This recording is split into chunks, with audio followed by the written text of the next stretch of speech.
Carly Fiorina is not only pro-war with Iran and almost more than likely pro-war with Russia as well. It turns out that she's also a massive supporter of torture.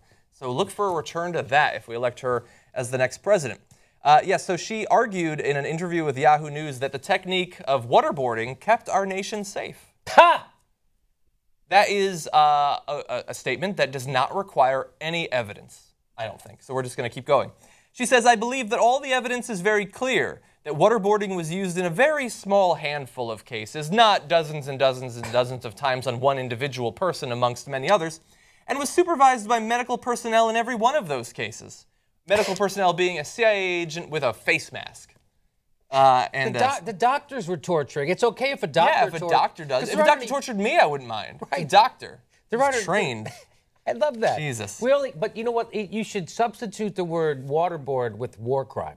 Because that's what it is. A doctor committed war crimes, so what's the problem? We only did war crimes in select situations. Was a lot of them, and there were doctors there when we did war crimes. Yeah. So they're okay. The exact type of war crime that we said the Chinese and the Japanese should never use on our soldiers because they're war crimes, those are the war crimes that we then used in Iraq. Now, despite what she is saying, and she's pointing to evidence that she doesn't actually say where to find it, I'm imagining we can find it if we watch the Planned Parenthood tapes. Everything apparently appears in there to her. On there. The Senate Intelligence Committee last year... You can actually see the guy in the grassy knoll. Exactly, He's in those things. What do you know? And there's some great deleted scenes from Lord of the Rings on there, too. The Senate Intelligence Committee last year released a report detailing the Bush administration's use of torture. The investigation revealed gruesome details about the torture tactics used by the CIA, including waterboarding, and the committee concluded that torture was not an effective way of getting information from prisoners. But what would they know? They're the Intelligence Committee, and she is the woman lacking completely in intelligence. So equal I don't know if she's lacking in intelligence. She's lacking in character and integrity and honesty. She's lacking in all those things. Okay, that's more fair. She's certainly not lacking in her ability to demagogue and distort in order to... Palin can do that. Right.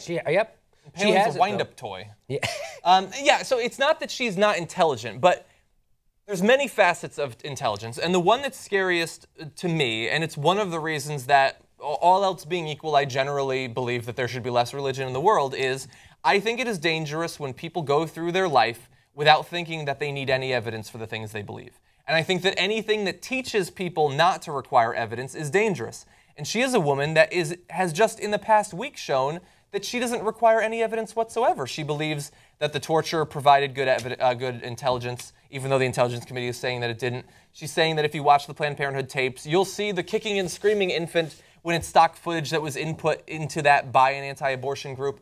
She doesn't actually need any additional evidence to believe crazy things and to change American policy in incredibly dangerous ways as a result of that. But the good thing is there's news organizations like Politico around who would not let her get away with a lie like that. Yeah. Carly Fiorina calls for limited torture. It was only used a limited number of times. Limited war crimes. Exactly. We have limited war crimes. And you know what I love about... A moderate amount of war crimes. See, so this is exactly what we said, Johnny, when this came up before, right? So when the whole torture thing came up and people, first of all, you have to prosecute. Barack Obama said he wasn't prosecuting them. And the reason why Barack Obama said that is because all those crimes happened in the past and Barack Obama's looking towards the future. We're not prosecuting past crimes anymore? No. Oh, I bet all those people in prison are pissed off they committed their crimes in the future. Yeah. So, and if you don't prosecute war crimes that happened in the past, what does that do? That guarantees that they will happen again in the future. Yeah. And right now, because Barack Obama didn't do what he was supposed to do morally and constitutionally, he didn't prosecute people who wittingly, knowingly implemented and carried out war crimes in the name of liberty.